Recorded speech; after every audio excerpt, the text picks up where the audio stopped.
네, 안녕하세요. 쉽게 익히는 부동산 개발 사업 특강을 맡게 된 최필주입니다. 일단 간단하게 자기소개부터 하고 진행을 하도록 하겠습니다. 사실 제가 늘 자기소개를 하는 이유는 이제 앞에서 이야기하는 사람이 조금 어떤 사람인지 여러분들이 잘 알아야지 같은 내용이더라도 이제 받아들이는 사람들이 좀 더 잘 받아들여서 자기소개를 늘 넣는 편입니다. 저는 이제 롯데건설과 메리츠증권에서 부동산 개발 사업 그리고 부동산 금융에 관련된 업무를 진행을 했었고, 지금은 부동산 개발 사업과 관련된 콘텐츠 공급업, 뭐 출판이나 강의 같은 것들이 있겠고, 그 다음에 직접 시행을 하거나 혹은 시행사를 컨설팅해주는 업무를 이제 사업자를 차려서 진행을 하고 있습니다. 그러다 보니까 이제 오른쪽에서 보다시피 저희 이제 컨설팅 홈페이지가 따로 있고, 그 다음에 롯데건설이나 DLENC 출신의 그런 강사분들, 그 다음에 변호사분들, 이런 분들과 현직자분들과 지금 저희가 협업을 해서 함께 강의를 진행을 하고 있습니다. 사실 원래 저희가 맨 처음 요청을 받았던 거는 부동산 개발 사업에 관해서 대학생들이 조금 이해하기 쉽게 설명을 하는 거였었는데, 아무래도 대학생이다 보니까 여러분들이 또 취업에 관심을 많이 가지실 것 같아요. 그래서 어떤 식으로 취업을 하면 더 좋은지에 대해서 약간 설명을 하고 부동산 이야기를 할까 합니다. 첫 번째는 저는 여러분들이 잘하는 것보다는 좋아하는 거를 하셨으면 더 좋겠다라고 생각을 하고 있어요. 왜 그러냐?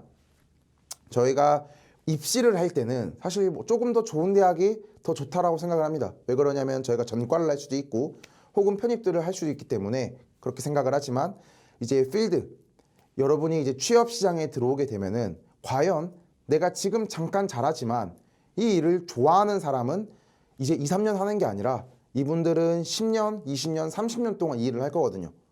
근데 나는 지금 잘하긴 하지만 좋아하지도 않는 일을 과연 30년 뒤에 이 일을 좋아하는 사람과 비교했을 때 과연 더 잘할 자신이 있냐라고 하면 저는 아니었기 때문에 부동산이라는 업무를 선택을 하였습니다. 그러면 그거를 이제 파악을 한 이후에는 내가 가지고 있는 경험, 그리고 이 일을 하기 위해서 갖춰야 할 경험에 대해서 또 여러분들이 생각을 많이 해야 될 것 같아요. 그렇게 하고 타겟을 하는 기업을 선정을 하고, 우리가 학습을 어떻게 할 거냐, 그리고 돈을 또 어떻게 벌 거냐, 이런 것들에 대해서도 고민을 많이 해야 됩니다. 회사에 들어가게 되면은 여러분들이 지금 대학생일 때는 사실상 여러분들은 돈을 주는 사람이에요. 뭐 학점은 좀 안 나올 수 있지만 여러분들이 수업을 안 들어도 되고 여러분들한테 자유권이 많습니다. 하지만 같은 강의를 듣더라도 여러분들이 회사에 가면 돈을 받으면서 듣게 되죠. 그러면 사실 여러분들은 그 강의를 정말 열심히 들어야 되는 이제 필요도 생기게 되는 겁니다. 이런 것들을 잘 생각을 해서 내가 어떠한 회사에 가서 어떠한 역할을 해야겠다를 조금 많이 고민을 했으면 좋겠고, 취업 시장에 들어갈 때 저는 예를 들어서 짜장면을 좋아하고 건축을 좋아한다라고 하면 중국집 전문 건축회사를 차리는 게 가장 베스트라고 생각을 해요. 저 같은 경우에는 경영을 좋아했고 건축을 잘했습니다.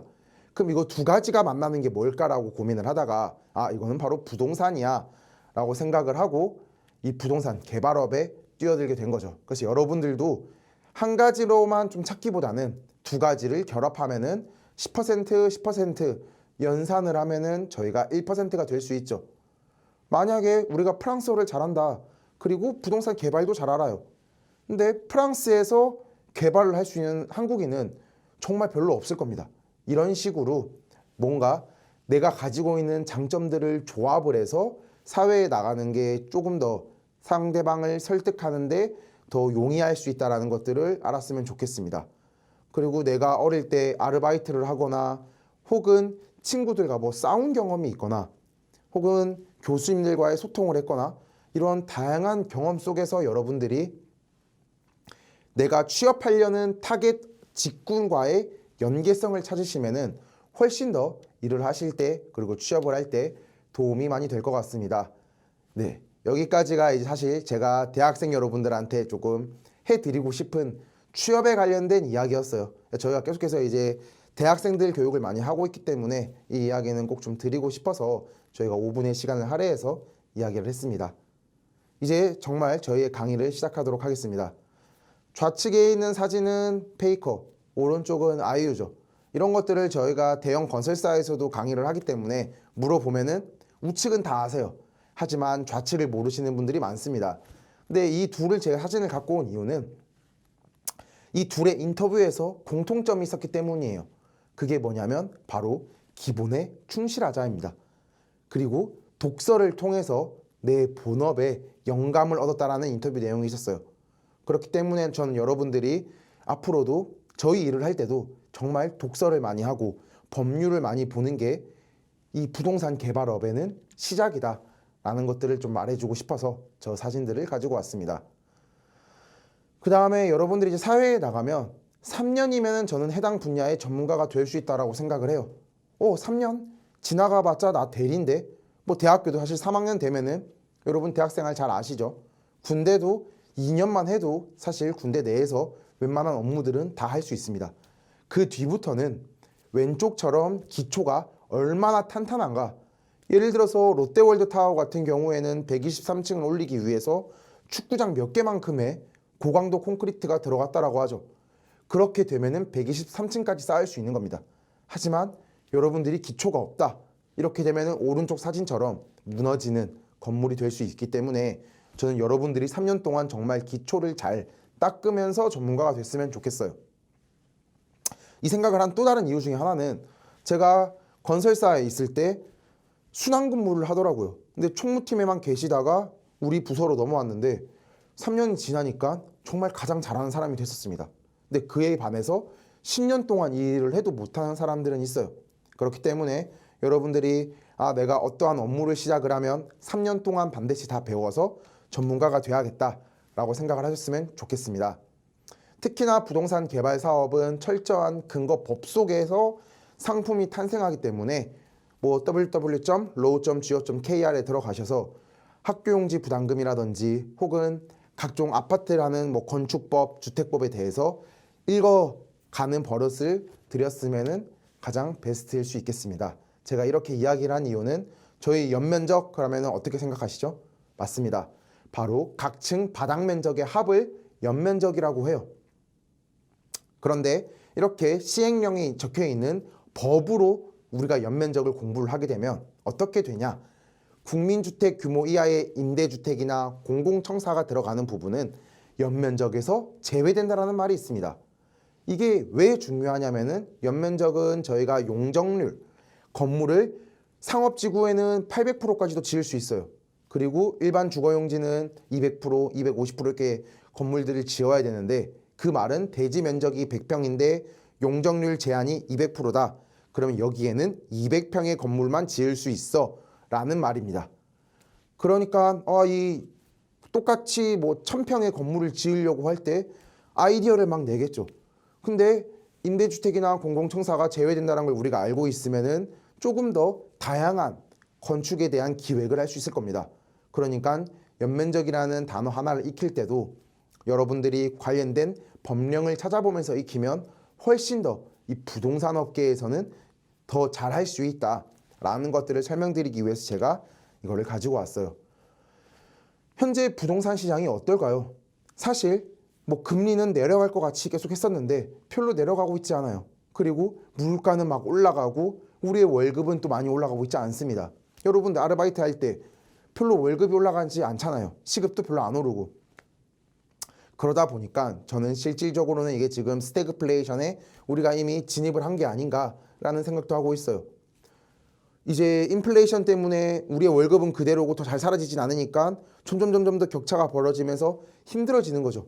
그리고 최근에는 부동산 가격이 조금 올랐지만 사실상 저희가 먹는 라면값, 그 다음에 뭐 기름값, 뭐 아이폰의 비용, 가격 이런 것들을 생각을 하면은 사실 자산의 가치는 그렇게 많이 올랐다라고는 생각하지 않습니다. 인플레이션이 심한데 자산은 조금 눌려 있는 거죠. 각종 정책 때문에. 근데 우리나라가 다시 한번 조금 반도체를 기반으로 AI를 기반으로 잘 사는 시기가 온다라고 했을 때 자산의 가치가 한 번쯤은 다시 뻥튀기가 되는 확 올라가는 시기가 올 것이라고 저는 생각을 하고 그때가 이 부동산 업계의 또 다른 다음 호황이지 않을까 조심스럽게 생각을 해봅니다. 현재 이게 약간의 지금 이 네모칸이 조금 깨져 있는데 서울 같은 경우에는 지금 부동산 거래량이 많이 올라가고 있어요. 하지만 그 전에 2007년도, 2008년도 우리가 리먼 사태라고 부르는 금융 위기 때는 지금보다 훨씬 더 거래량도 많았고 수도권이 아니라 전국에 조금 많이 분포가 되어 있었어요. 하지만 지금은 대부분 수도권 위주로 거래가 쏠려 있고 거래량 자체도 예전 금융 위기 때보다도 훨씬 더 올라오지 못하고 있다는 것들을 파악을 할 수가 있었습니다. 그렇기 때문에 앞으로 조금 부동산은 조금 더 서울로가 될 수 있겠구나 라는 것들도 예측을 할 수 있었어요. 현재 부동산 같은 경우에는 저희가 1995년에 최초의 PF라고 불리는 인천국제공항 고속도로 PF가 있었어요. 이때는 건설사가 신용을 조금 보강을 해줘서 이제 사업이 진행이 되는 시기였습니다. 그러다가 리먼 사태 때가 되면은 은행 PF와 시공사 신용이 많이 섞여 있었는데 그때부터 2011년에 유럽 재정 위기가 오고 12년에 우리가 저축은행 사태들이 많이 발생을 했죠. 그러면서 은행 PF가 점차 사라지고 지금 우리가 알고 있는 증권사 PF와 시공사의 신용등급, 그 다음에 한 17년도부터였을 거예요. 호황이 계속되니까 신탁사의 책임중공까지 들어와서 우리가 2022년도까지 초호황을 맞이했습니다. 근데 이 과거를 보면 알다시피 4년 단위로 우리가 침체를 회복할 수 있었어요. 그래서 다음 화랑장은 바로 내년부터 다시금 올라가기 시작을 할 거다라고 조심스럽게 예측을 저희가 조금 할 수가 있겠습니다. 근데 사실 해외의 부동산 개발 기조는 늘 전체 우리가 건물을 짓고 토지를 사고 이런 비용이 든다라고 했을 때 전체의 20% 정도 되는 돈은 사업을 기획하는 시행자가 가지고 오세요 라는 말을 많이 했습니다. 그런데 우리나라는 사실 자기 돈을 거의 3%, 2% 가지고도 시행이 가능했어요. 하지만 위기가 오니까 이러한 이제 부실들이 건설사한테 전이되고 은행한테 전이가 됐죠. 그래서 금융감독원에서는 처음부터 자산운용사들 돈을 좀 빌려서 에쿼티를 투자를 받던지 그게 아니면 너네들 돈을 좀 많이 가지고 이제 사업을 해 라는 것들을 점차적으로 권고를 하고 있는 시기라고 볼 수 있습니다. 지금 22년부터 현재까지의 위기는 부동산 가격이 잘 안 올라가고 분양이 잘 안 되고 그러다 보니까 시행사가 어려워지고 시행사가 어려워진 이후에는 건설사가 어려워지고 이런 식으로 위에서부터 위기가 왔습니다. 하지만 앞으로의 위기는 이런 우리 수분양자가 우리 고객이거든요. 아파트를 계약하는 사람들, 그리고 시행사는 이 개발 사업을 기획했는 사람들, 건설사는 아파트나 이런 건축물들을 지어주는 회사고 하수구비는 건설사가 직접 건축을 하지 않기 때문에 이들의 의뢰를 받아서 실제로 타일을 붙이고 도배지를 바르고 페인트 칠을 하시는 그런 회사분들 보고 하수구빈이라고 합니다. 근데 점점점 어려워지니까 우리가 또 무슨 말이 있죠? 곳간에서 인심난다. 건설사 시행사의 곳간이 비어버렸어요. 그러다 보니까 하수구빈들한테 제대로 돈을 못 주고 이렇게 해서 어려운 시기들이 몇 년간 있었는데 지금 건설사도 많이 부도가 났지만 하수구빈들이 버티기가 힘든 상황입니다.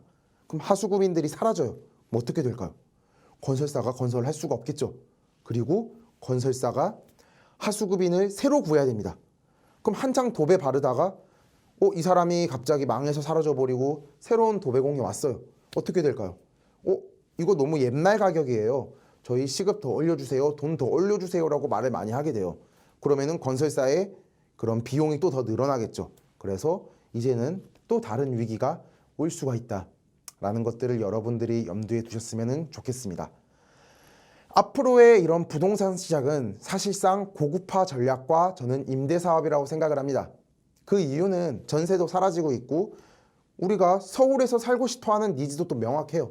그렇기 때문에 월세를 내면서 살게 되는 민간임대 기숙사 사업은 계속해서 호황이 될 거다가 두 번째고, 첫 번째는 고급화 전략입니다. 우리 경기가 아무리 어려워도 부자들은 계속 잘 사세요. 맞죠? 사실 경기가 안 좋을 때 늘 서민층들이 힘들지 부자들이 그렇게까지 당장에 먹고 사는 것들이 바뀌진 않습니다. 그러다 보니까 제가 봤을 때 샤넬백과 에코백은 기능으로서는 큰 차이가 없어요. 하지만 나 샤넬 들어, 이런 고급화, 그거에서 갖고 오는 브랜드에 가지고 오는 이미지가 이 샤넬백을 비싸게 만드는 거죠. 그래서 아파트도 마찬가지로 고급화 전략, 나인원 한남, 반포 원베일리 같이 나 나인원 한남에 살아, 나 강남에 살아, 나 서울에 살아, 이런 고급화 전략이 조금 더 먹힐 수 있겠다.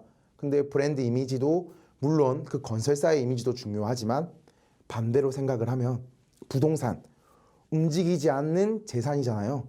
위치에 따라서 고급화가 더 전략적으로 쓸 수 있겠다라는 것들을 생각을 하면 되겠고, 최근에 한국토지주택공사에서 직접 시행을 하겠다, 혹은 매입 약정을 걸어서 내가 너네 짓기만 해, 다 사줄게 라는 제도들도 나오고 있습니다. 이런 식으로 민간에서 원가가 너무 많이 오르다 보니 점점 관과 함께하는 위주의 사업으로 조금 진화를 하고 있다라는 것들을 여러분들이 알았으면 좋겠고, 금리, 물가, 경기, 이 중에서 적어도 저는 두 가지는 돌아와야 다시금 부동산에 호황이 올 수 있다라고 생각을 하는 편입니다.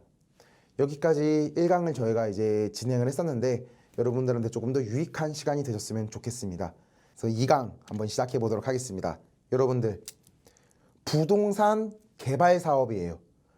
우리가 그냥 개발 사업이라고 했을 때 구글에 검색을 해보면은 부동산보다는 프로그램 개발이 더 많이 나옵니다. 하지만 부동산 개발 사업이라고 같이 치면 드디어 저희가 아는 시행이라는 것들이 나오죠. 결국에 중요한 건 뭘까요? 바로 저희가 부동산의 속성을 잘 아는 거예요. 부동산 속성, 정의, 이런 거 너무 흔해요 라고 말할 수가 있습니다. 하지만 우리가 부동산에 대해서 많이 이 개념을 이해를 했을 때 바로 여러분들이 창의적인 생각을 할 수 있어요. 근데 제대로 된 개념을 모른다. 어떻게 될까요? 맞습니다. 바로 터무니없는 소리를 하게 돼요. 그렇기 때문에 차근차근 저희가 정의부터 살펴보도록 할게요. 이거는 건설사, 증권사 직원들한테도 똑같이 강의하는 거예요. 그만큼 정의를 제대로 아는 것들이 중요합니다. 안일부, 움직일 수 없는 이제 재산, 자산이다 라는 것들이 바로 부동산. 동산은 뭘까요? 움직이는 것들이죠. 그런데 움직이는 것들 뭐가 있죠? 맞아요. 뭐 화폐도 예를 들 수가 있겠죠. 금, 덩어리, 이런 것들은 딱 나오니까 뭘 하면 되죠? 돈을 주면은 고맙다 받아가면 돼요. 내가 소유하고 있으면 돼요. 맞죠? 하지만 부동산 같은 경우에는 우리 집이 만약에 뭐 강동구에 있어. 그럼 그 강동구에 있는 집을 영차 하고 들고 와가지고 줄까요? 안 되죠. 그렇기 때문에 저희가 부동산을 가지고 거래를 하거나 혹은 돈을 빌릴 때 등기라는 것을 하게 됩니다. 등기, 저희가 아파트를 하나 딱 다 짓고 나면 첫 번째로 하는 게 뭘까요? 바로 보존 등기예요. 보존 등기. 그게 뭐냐? 등기부 등본은 여러분들 알고 계시죠? 혹시 모르시면 잠깐 설명을 해드리면은 이제 등기부 등본 발급 이렇게 치면은 사이트가 나옵니다. 거기서 주소지를 입력을 하면은 표제부에는 그 물건에 대한 설명, 갑구에는 소유권, 을구에는 그런 권리관계에 대해서 적혀 있어요. 이거는 뭐 최필주 강사 거고요. 은행에서 KB 국민은행에서 돈을 대출해 줬습니다. 이런 것들이 적혀 있는 게 등기부 등본인데, 보존 등기라는 거는 이 등기부 등본이 하나의 공책이라고 하면 이 부동산과 관련해서 공책을 만드는 것들을 보존 등기다라고 이해하시면 편합니다. 실물과 달리 이런 보존 등기에서 책이 있어야 너 강동구에 집이 있네? 우리가 돈 빌려줄게. 여기에 우리가 2억 빌려줬음이라고 등기에 적어두는 거예요. 이거를 저희가 이렇게 적어서 돈을 빌려줄 때 조금 더 어려운 말로 어떻게 말하냐? 유동화를 했다라고 이야기를 할 수가 있습니다. 그러니까 동산과 부동산, 부동의 특性때문에 저희가 등기라는 것이 생겼다. 그러면은 자동차, 선박, 비행기는 어떨까요? 이거는 움직일 수 있잖아요. 자동차 타고 가면 되는 거니까. 근데 그렇다라고 해서 선박 그 큰 배를 제가 영차 할 수는 없겠죠. 이런 것들은 바로 준부동산. 움직일 수는 있지만 너무 움직여서 갖다 주기 어려워요 라고 하면서 준부동산, 의제 부동산이다라고 해서 이런 것들도 등기가 나오게 됩니다. 그래서 저희가 차량 등록증도 받죠. 등기를 하고. 이렇게 정의에 대해서 여러분들이 잘 알아봤어요. 그러니까 이 정의만 알아도 우리가 등기라는 걸 왜 하는구나. 부동산을 가지고 팔 때는 등기로 파는구나. 그리고 부동산을 가지고 돈을 빌릴 때도 등기를 이용을 하는구나에 대해서도 알 수가 있었습니다. 그러니까 부동산 개발을 하거나 부동산 거래를 할 때 어떤 것들을 가장 중요하게 봐야 될까요? 맞습니다. 바로 등기부 등본이에요. 부동산의 3요소도 정말 중요합니다. 기술, 경제, 법. 이 세 가지가 부동산의 3요소다. 그러면은 우리는 법도 공부해야 되고 경제도 공부해야 되고 기술도 공부해야 비로소 부동산을 잘 알 수 있다라고 말할 수가 있는 거예요. 근데 많은 증권사나 저축은행 직원분들이 이 기술적인 거에 대해서 간과를 많이 하세요. 그러다 보니까 우리가 위험을 맞이하게 된 거예요. 건설사에는 현장 계시는 분들 경제적, 법적 관점을 등한시하다가 위기를 겪는 경우들이 많습니다. 그래서 반드시 내가 어떠한 업종, 어떠한 회사에 있든 이 세 가지 관점 다 익히실 필요가 있다라는 것들을 여러분들이 알아두셔야 돼요. 와, 이제 부동산에 대한 이야기를 사실 많이 했어요. 맞죠? 전체적으로 부동산의 1강에서는 흐름이 이렇게 변했고 최초의 PF는 언제고요. 이런 것들에 대한 이야기가 가득 있었죠. 그러다가 이제 부동산의 정의, 부동산의 3요소까지 살펴봤습니다. 이제 뭐 해야 될까요? 맞아요. 부동산은 알았으니까 이제 개발 사업을 알아야 됩니다.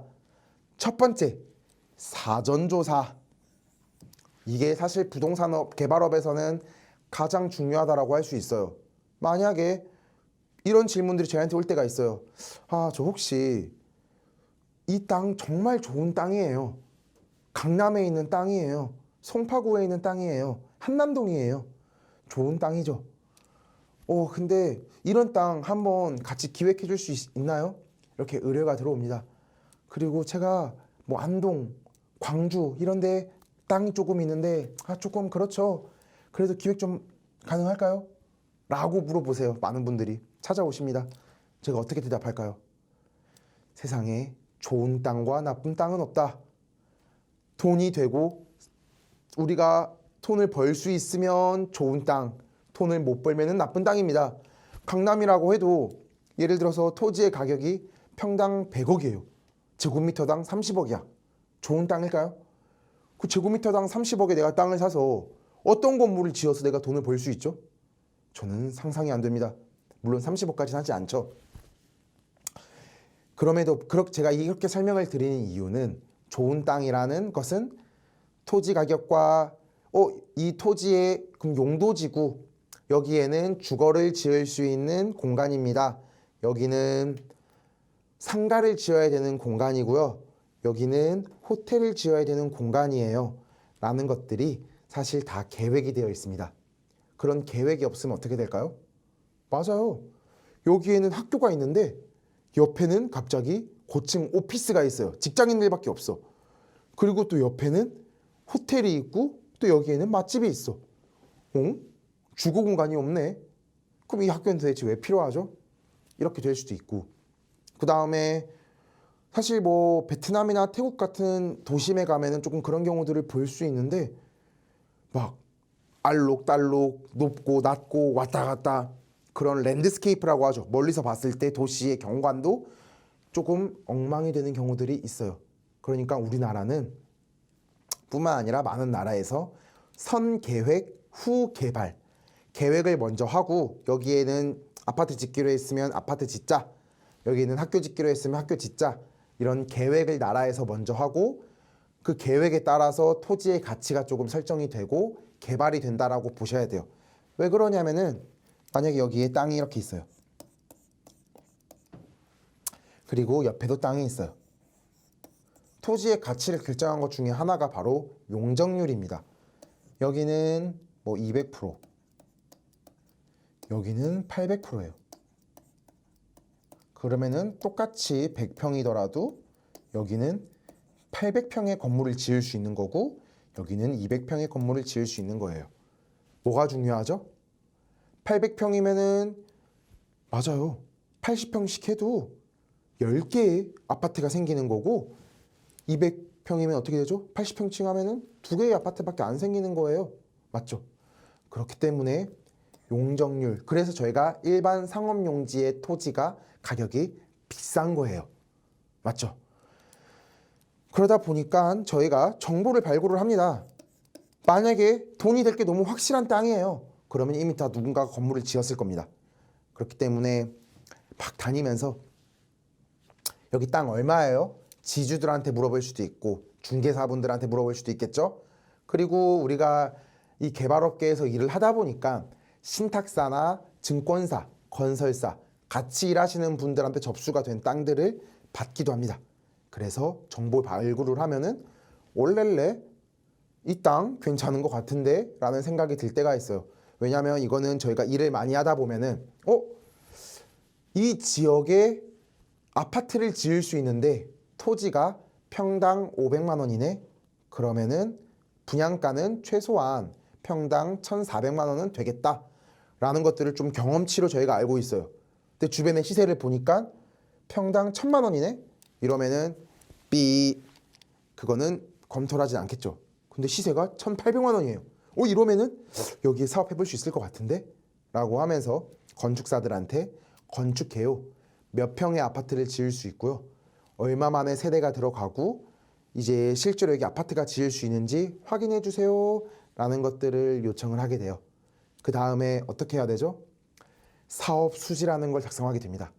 여러분들이 부동산뿐만 아니라 어떠한 사업을 하든 사업 수지 작성이 가장 중요해요. 사업 수지라는 거는 매출, 내가 이걸 해서 얼마를 벌 수 있어. 캐시인, 현금을 얼마를 벌 수 있어요. 지출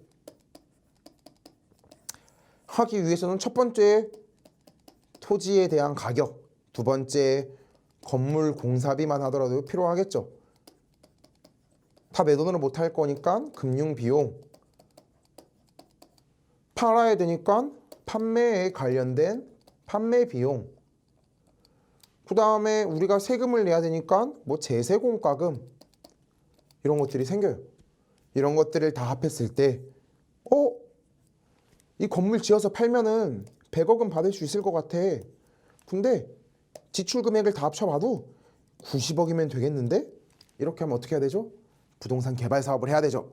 그리고 만약에 여러분들이 커피를 팔아요. 커피를 팔았을 때 이거 다 팔면은 100억은 벌겠는데? 혹은 뭐 1억은 벌겠는데? 그러면 커피 원두값, 뭐 머신값, 종이컵값, 그 다음에 아르바이트생을 고용할 거면 그 아르바이트생의 인건비를 했을 때 올렐레 팔아서 벌 수 있는 돈이 1억인데 사람들이 내가 이거 원가를 다 합쳐보니까 1억 1천만 원이네? 이 사업 해야 될까요? 아니죠. 하면 안 됩니다. 그래서 이런 사업 수지를 작성하는 것들은 사업에서 어떠한 사업이든 가장 중요하다. 근데 돈을 벌 수 있을 것 같으면 어떻게 해야 될까요? 맞아요. 토지를 사야 돼요. 맞죠? 부동산은 시작이 토지고 끝도 토지입니다. 돈이 남을 것 같았는데 아싸 하고 막 달려갔어요. 근데 아이고 죄송합니다. 토지 가격을 20억을 더 올려야 되겠어요. 라고 말을 해. 그럼 90 더하기 20억 하면은 110억이죠. 이 사업은 안 되겠죠. 그리고 90억 막 뛰어갔어. 아이고 죄송합니다. 딱 하루 전에 다른 사람이 계약하셨어요. 라고 하면은 저는 기회를 놓치겠죠. 그래서 속도도 정말 중요합니다. 저희도 현업에서 일을 하다 보면 하루 차이로 땅을 뺏긴 적도 있고 하루 차이로 저희가 땅을 뺏은 적도 있어요. 저희가 먼저 검토해서. 그래서 정말 좋은 땅이다 했을 때 저희는 뭐 밤을 새서라도 검토를 하죠. 시간이 정말 중요하기 때문에 그래요. 토지 계약을 하고 잔금을 치르게 되면 저희가 토지를 갖게 됩니다. 대부분 이제 계약만 하고 이제 인허가 지자체에다가 갑자기 뭐 학교가 있는데 바로 옆에 빨간색 이상한 건물을 우리가 탁 지어버려. 옆에는 다 그냥 파란색 건물, 벽돌 건물인데 우리 거만 아니면은 뭐 초록색 건물 이상하게 올려버려. 이렇게 되면 어떻게 되죠? 또 막 모양이 약간 똥 모양이야. 초록색 똥. 이렇게 막 초록색 똥 모양으로 이렇게 막 지어놨어. 그러면 이제 막 지나가면서 아 뭐야 기분 나빠. 우리가 싫어하겠죠 국민들이. 이러다 보니까 지자체 이제 뭐 작은 경우는 뭐 구청, 시청에서 이제 혹은 뭐 경기도청에서 인허가 여기에 이런 거 그릴 짓고 싶어? 허락을 받으세요라는 절차들이 있어요. 그러면은 사실 건축사라는 거는 뭐냐? 저는 인허가의 법적 대리인이라고 말씀을 많이 드려요. 건축사들이 뭘 많이 하죠? 막 그림을 막 그리시죠. 도면을 막 그려요. 여기는 벽체, 여기는 화장실 막 이렇게 그리십니다. 왜 그릴까요? 무에서 유를 창조하는 게 건축이잖아요. 아무것도 없는 땅에 건물을 올리는 게 건축입니다. 그러면은 저렇게 인허가 받을 때 어떻게 설득을 해야 되죠? 맞아요. 그림을 그려서 설명을 해야 되잖아요. 그래서 그림을 그리는 작업들이 필요한 거예요. 근데 법규를 준수하면서 그림을 그려야 되죠. 그리고 건축사분들이 전문가다 보니까 이분들이 지자체랑 협의를 해서 인허가를 받게 됩니다. 그리고 어떻게 하죠? 이거 누가 지어줄 거야? 건설사를 선정을 하고 돈을 어떻게 빌리지? 금융 구도도 설정을 하게 됩니다. 물론 실제 이것들은 현장에서는 많이 바뀔 수는 있어요. 그리고 저희가 착공이라는 거.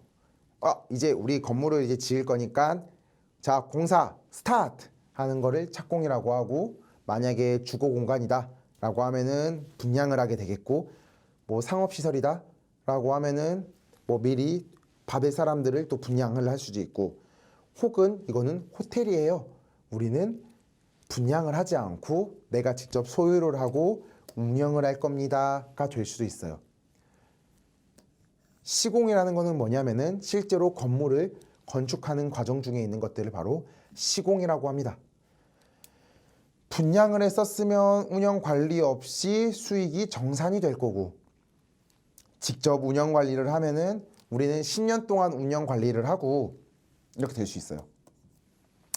운영 관리를 하다 보니까 야, 이거 우리가 100억씩 버네.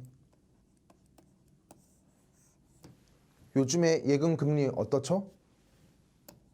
한 3% 정도 되죠.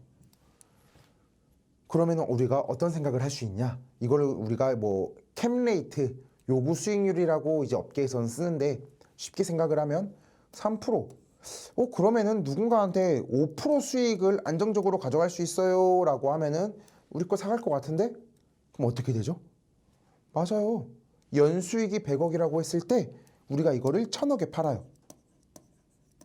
그러면은 1000억에 산 사람은 어떻게 되죠? 수익률이 10%. 5%만 해도 설득이 될 것 같다. 그럼 우리의 가치가 어떻게 되죠? 2000억이 되죠. 왜냐하면 2000억에 누군가가 사면은 100억씩 벌면 5% 수익이잖아요. 이게 바로 캡레이트. 그래서 캡레이트가 작아질수록 퍼센트가 매각 가치는 커지죠. 이런 것들을 알아둬야 됩니다. 이렇게 내가 10년을 운영했는데 안정적으로 우리가 100억은 최소한 벌었어요. 저희 거 2000억에 사실래요? 라고 팔 수가 있겠죠. 이렇게 되면은 이때 수익이 정산된다 라고 생각을 하시면 되고, 혹은 이거 팔려고 하다 보니까 뭐 양도했을 때 그런 내 이익에 대한 세금도 있고 해서 안 되겠어. 우린 계속 운영할게. 근데 나 호텔 하나 더 짓고 싶은데 라는 생각을 할 수가 있죠. 그러면은 이 부동산을 또 담보로 추가 대출을 받아서 부동산 사업을 계속 할 수도 있는 거예요. 그러니까 우리가 호황기 때 어떻게 했었죠? 아파트를 내가 10억에 샀는데 헐렐리오 20억이 됐네? 대출을 더 받아서 다른 데 투자하자. 이렇게도 됐던 겁니다.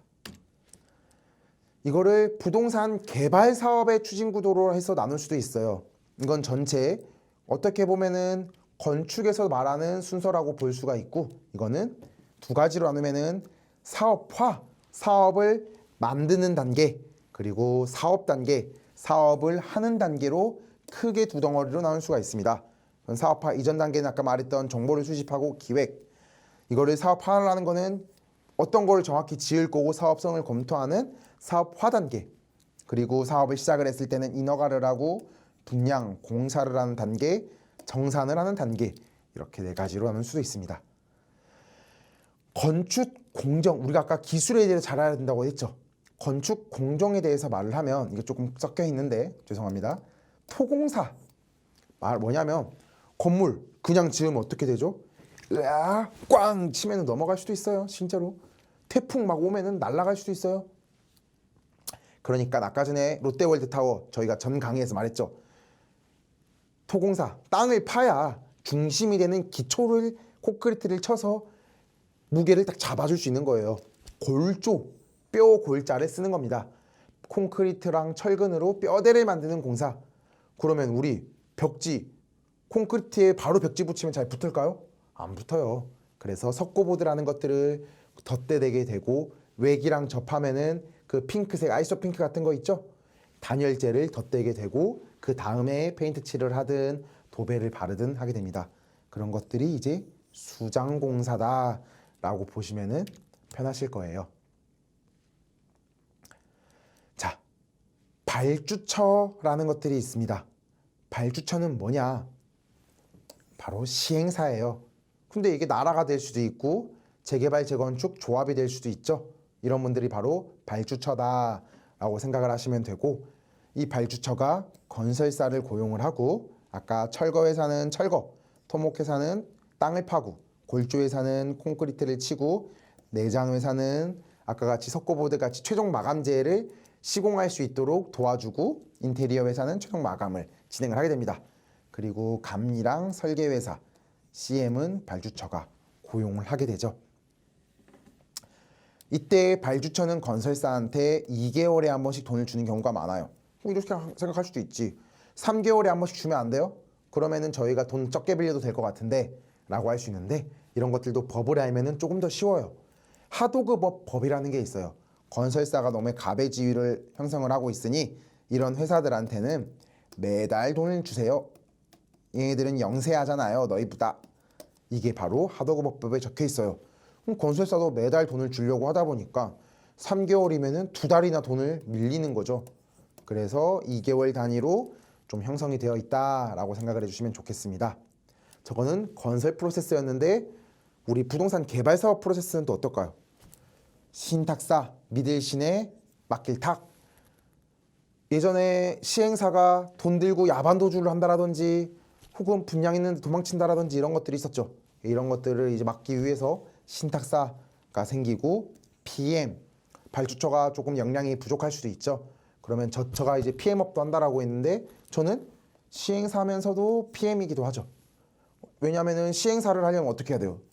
돈이 많이 필요해요. 그러다 보니까 할 수 있는 사업의 양이 한정되어 있고 위에 뭐 투자자도 있을 수 있겠죠. 그러다 보니까 컨설팅하는 PM업도 겸하고 있다라고 말씀을 드렸어요. 그리고 증권사들이 돈을 빌려주기도 하고 자산운용사가 돈을 빌려주기도 합니다. 그리고 이분들은 금융을 주선, 어떻게 보면은 중개사처럼 중개만 하고 대주라는 분들, 뭐 캐피탈사들을 좀 많이 말을 해요.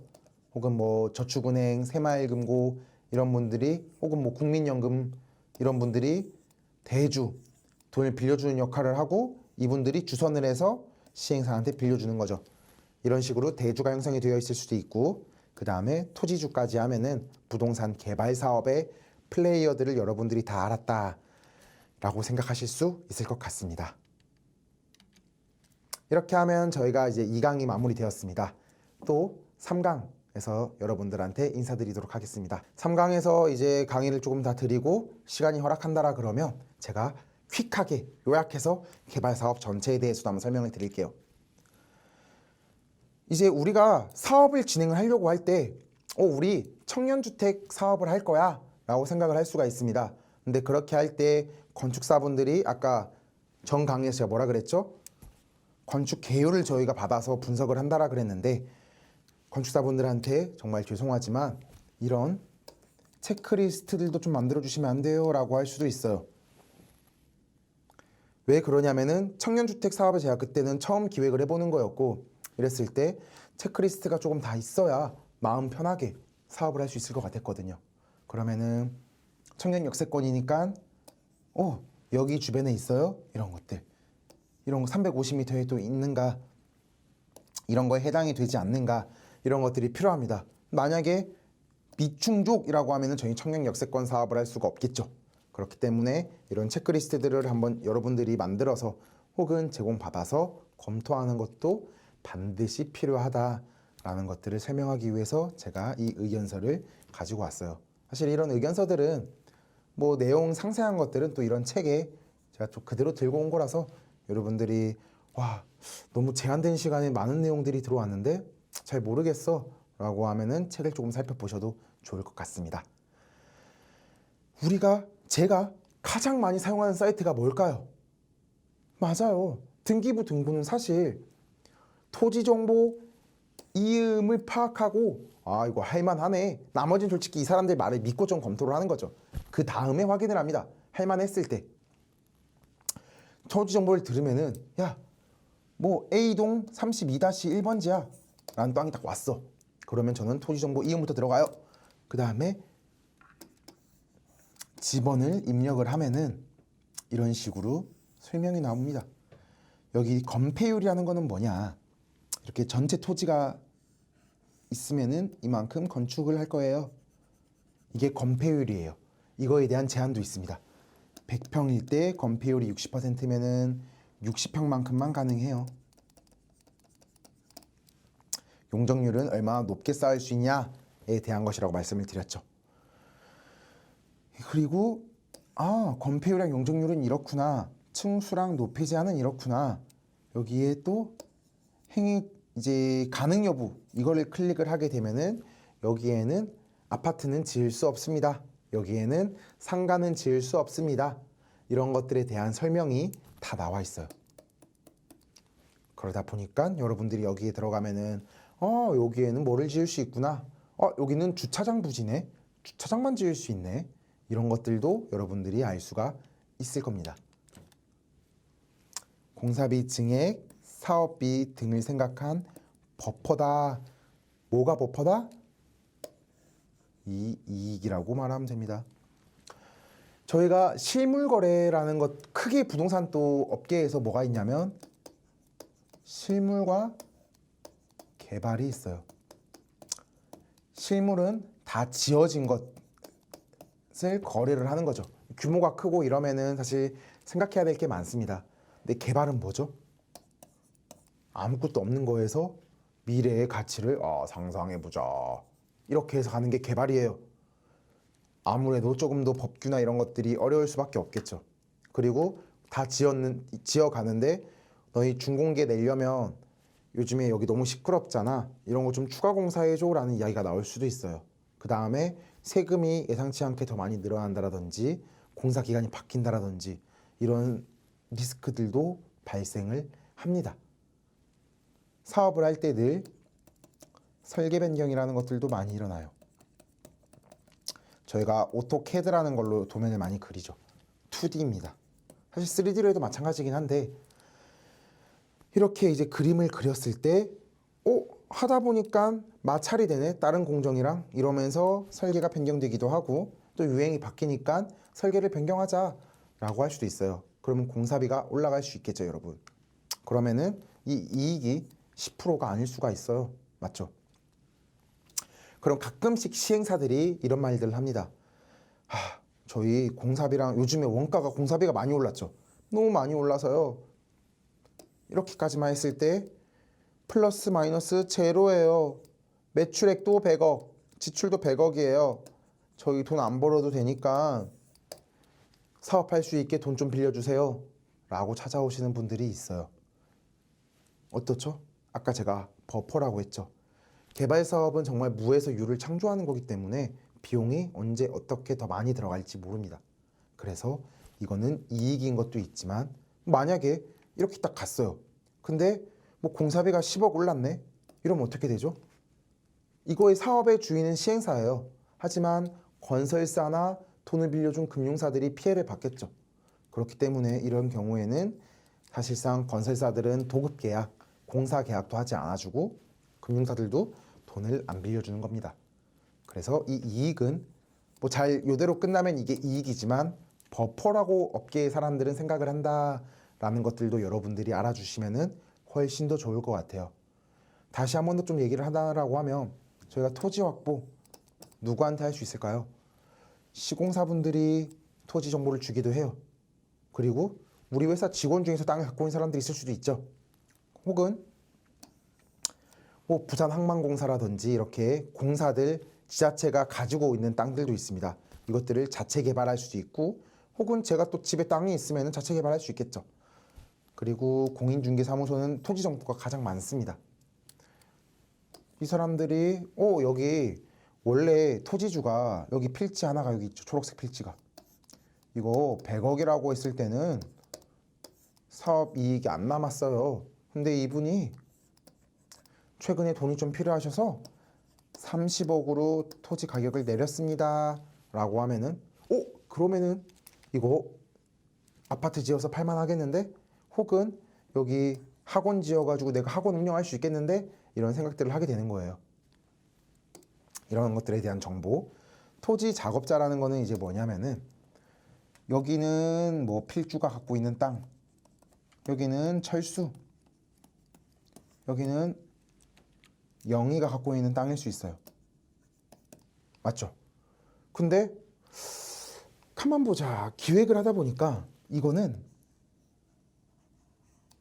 이렇게 지어야 가치가 나올 것 같은 거예요. 아파트는 뭐 많을수록 좋은 거니까. 한 개만 했을 때는 너무 작아.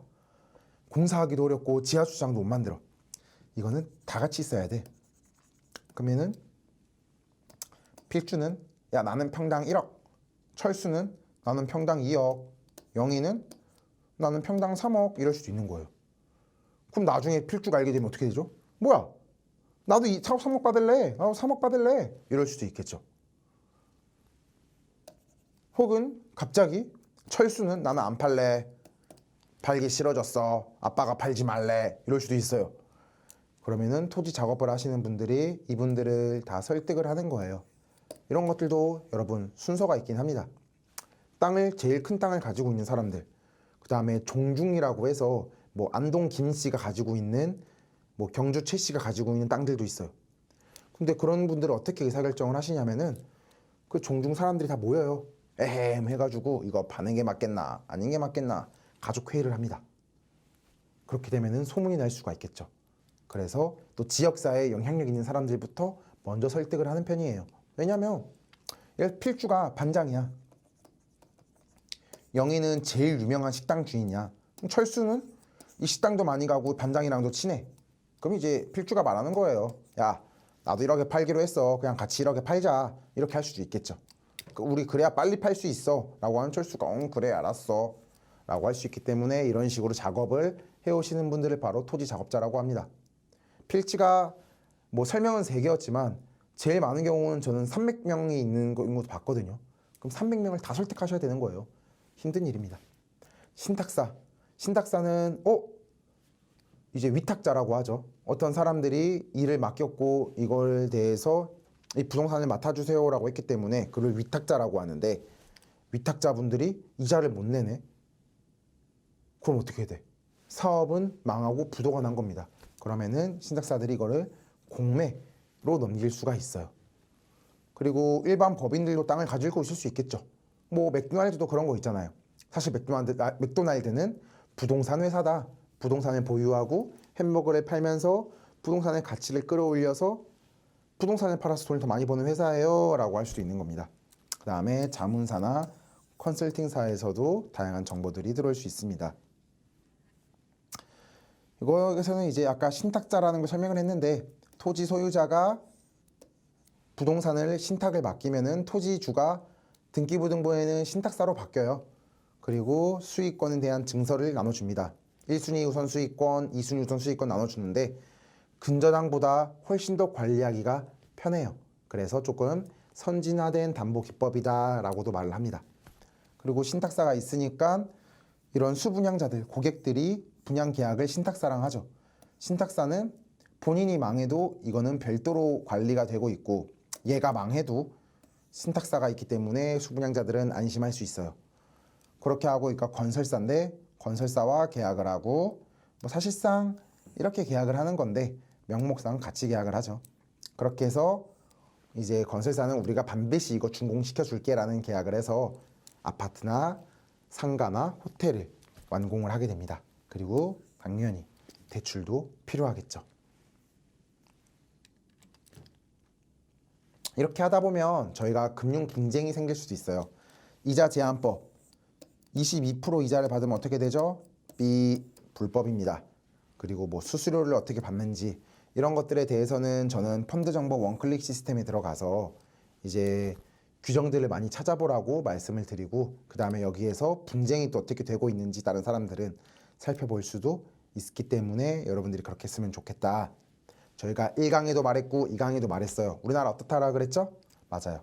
선계획, 후개발 원칙, 국토종합계획이라는 게 있고 이거를 기반으로 기본계획, 관리계획 이 관리계획에서 여기는 일반 주거지역, 주거를 할 수 있는 지역이에요. 여기는 상업지역이에요. 이런 것들을 정하고 근데 세월이 변하다 보니까 여기는 원래 자연 녹지, 자연을 위해서 있는 공간인데 자꾸 개발이 되고 사람들 살 공간이 부족하네 라고 하면 저희가 도시개발사업법이나 혹은 지구단위 변경을 통해서 이제 용도를 변경을 할 수도 있습니다. 근데 물론 그렇게 선 계획부터 바꿔야 되다 보니 이거를 바꾸는 거잖아요. 시간이 많이 걸리겠죠. 그 다음에 건축법, 주택법을 해서 우리가 주거공간은 주택법까지 들어가는 거고 주거공간이 아니면 건축법까지만 들어가는데 그래서 주택이 좀 더 어렵다라고 하는 거예요. 그래서 이런 것들도 여러분들이 국가법령정보센터 자 1강에도 말했죠. www.law.go.kr 들어가셔서 이런 법들을 검색을 해서 한번 읽어보시면 좋겠습니다. 이렇게 된 이유는 뭐 이것도 설명 계속 드렸던 거긴 하지만 토지의 유한성 토지는 막 늘어날 수 있나요? 아니죠. 토지 늘리려면 저도 수업 들을 때 그런 말 한 적이 있었어요. 교수님이 야 토지를 늘릴 수 있는 방법이 있을까? 없는 것 같은데요가 대부분이었겠죠. 하지만 저는 뭐라 그랬냐? 예 있습니다. 바로 전쟁이요. 전쟁을 해서 광개토대왕처럼 토지를 확보할 수 있습니다. 라고 하니까 사람들이 엄청 웃었던 기억이 있어요. 근데 그런 거 말고 간척사업 바다의 일부를 이제 덮어가지고 송도 그렇게 만들었잖아요. 여의도 이런 것처럼 간척 사업을 통해서 저희가 토지를 증가시킬 수는 있지만 솔직히 뭐 흔한 경우는 아닙니다. 건축물이 한 번 지어진 요즘 100년 건물, 200년 건물, 평생 건물 이러죠. 반영속성이 있는데 그 건물에 사는 사람만 중요한 게 아니라 옆에 지나가는 사람들도 많잖아요. 공공성이 있기 때문에 이런 파급 효과를 생각을 해서 이렇게 먼저 계획을 하게 된다라고 생각을 해주시면 편할 것 같아요. 건물을 올리는 방식에 대해서 설명을 좀 하면은 기공, 공사의 뭐 시작을 알리는 단계, 착공, 착수하는 단계, 시공은 진행하는 단계, 완공은 끝난 단계, 준공은 사용 승인이 완료된 단계, 보존 등기는 첫 등기 절차. 여러분들이 헷갈릴 수 있는 용어를 저희가 조금 설명을 드렸습니다. 운영을 할 때는 운영 혹은 미리 매각을 할 수도 있겠죠. 분양 이런 식으로 엑싯 전략이라고 저희가 표현을 해요. 우리는 분양을 해서 투자금을 회수할 거야. 우리는 어느 지어지기도 전에 누군가한테 매각을 할 거야. 혹은 우리는 이거 호텔 운영을 해서 담보대출을 더 받을 거야. 이런 식으로 투자자들이 어떻게 회수할 수 있나 라는 것들도 필요합니다. 이렇게 하면 사실 저희가 강의가 3강에서 끝난 거예요. 근데 너무 저는 아쉽더라고요. 여러분들한테 퀵하게 한 번 더 설명을 드리도록 하겠습니다. 이거 3분 만에 끝낼 거예요. 정보를 수집을 하는데 시행사의 요청, 온라인 공고, 금융사 요청, 내부 고객 요청이 될 수 있다. 공공, 나라에서 한 택지일 수 있고 민간에서 한 택지일 수 있다. 정보 수집을 했을 때 예비 타당성 검토를 하고 yes, 추진, no, 정보에 대한 관리, 건축 계획을 수립을 하고 그 다음에 사업성에 대해서 검토를 합니다. 그러면은 괜찮아요. 그럼 이제 사업 계획을 세우겠죠. 그 다음에 계획서를 검토를 해요. 그러면은 왜냐면 돈이 정말 나가기 전에는 디테일하게 봐야겠죠. 사업 수지 실수 없이 잘 짰나?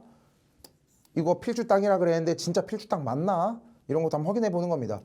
실제로 여러분 필주 땅이라 그랬는데 철수 땅인 경우들도 왕왕 있어요. 그래서 등기부등본으로 다 확인을 하고 토지 계약서도 다 확인을 해야 됩니다. 심지어 어떤 사기꾼들은 예를 들어서 이름을 바꾸는 거야. 이 A의 토지주가 뭐 김철수야. 나는 원래 근데 김아무였어 이름이. 철수로 바꾸는 거예요. 김철수로. 그리고 내가 이 지주행세를 하면서 계약금을 받아가는 사람들도 있습니다. 그래서 우리가 주민등록 뒷자리까지도 다 확인을 하는 거예요. 앞자리. 사업 규모를 확인을 하고 뭐야 여기 100평짜리밖에 못 지을 줄 알았는데 더 많이 연구하다 보니까 120평이 되네. 사업성을 더 끌어올릴 수도 있겠죠. 고민을 많이 하다 보면. 사업 수지를 제작성하는 단계도 거치게 돼요. 그러면은 시행사, 건설사, 금융사들끼리 협의를 하게 됩니다. 그럼 인허가 사항도 협의가 있어야 될 거고 사업 일정에 대한 확정, 원가는 얼마나 들어가지, 조건은 어떻게 할 거지 이런 것들에 협의를 하고 시공사는 그럼 어떻게 해요? 내부적으로 설계팀은 설계 검토, 견적팀은 견적 산출, 실제로 이거 얼마가 우리가 들어갈 것 같아. 마케팅팀은 분양성에 대한 검토, 그 다음에 다 같이 의사결정을 하는 자리를 가지게 됩니다. 이거를 사실 개발팀이 하기 때문에 저는 이분들의 의견을 모아서 개발팀이 심의를 올려서 뭐 대표이사가 결정을 하겠죠. 하지만 대표이사 및 개발을 잘 모르면 결국에는 이분들이 건설사의 방향을 좌지우지하는 두뇌의 역할을 한다라고도 여러분들이 볼 수 있겠습니다. 그 다음에 계약서에는 업무 범위, 재원 어떻게 조달할 건지, 공사비 등이 들어간다라고 생각을 하시면 되고 사업계획 승인은 이제 뭐 아파트 사업일 경우지만 지자체에서 인허가를 한다라고 했죠. 실과 협의하면서 사업계획 승인을 받고 그 다음에 착공을 할 수 있는 착공 승인을 받고 분양 승인, 분양을 할 때도 이제 분양가 상한제일 수도 있고 하니까 이런 것들에 대한 승인을 잡고 판매, 모델하우스를 언제 오픈하자 이런 계획들도 세우게 됩니다. 그러고 나서 시공을 하고 나면 어떻게 되죠? 맞아요. 준공을 하는 거예요. 건물을 다 지었습니다. 이렇게 되는 거고 사용검사 승인 단계. 너네 정말 잘 지었는지 우리가 한번 볼게. 요즘에는 하자 있으면은 준공 승인을 안 내주죠. 이런 것들. 마지막으로 사업 정산을 하면은 우리가 모든 개발 사업이 끝이 났다라고 볼 수가 있는 겁니다. 준공, 전산, 부가세 신고하겠죠. 보존 등기 이런 것들이 있고 저희가 토지정보 이음, 뭐 일사편리, 인터넷 법제처, 입지정보 시스템 이런 것들 사이트를 많이 참조하고 있는데 여러분도 어떤 부동산을 검토할 때 이런 사이트를 참조하시면 훨씬 더 좋을 것 같아서 마지막으로 가지고 왔어요. 여러분 시간 정말 빨리 가는 것 같지 않아요? 정말 하고 싶은 얘기가 많았는데 저희가 이번에 특강이다 보니까 정말 요약해서 쉽게 빠르게 익힐 수 있도록 저희가 1시간 내에 다 설명을 해드렸습니다. 맞죠? 이렇게 했을 때 여러분들이 부동산이 뭔지에 대해서 조금 잘 숙지를 하셨으면 좋겠고 개발사업 어렵게 느껴질 수도 있지만 할만하네 라는 생각을 하셨으면 좋겠어요. 자본주의 사회에서 자산을 다루는 업이잖아요. 하나의. 충분히 매력이 있는 것 같습니다. 그래서 여러분들 부동산학과 학생들일 텐데 앞으로도 부동산의 미래 여러분들한테 달려 있으니까 잘 공부해서 멋진 부동산을 만들어 주셨으면 좋겠습니다. 제가 아까 3분 한다라 그랬는데 한 5분 한 것 같아요. 여러분 미워하지 않을 거죠? 네, 그러면은 저는 수업을 여기서 마치도록 하겠습니다. 예, 감사합니다.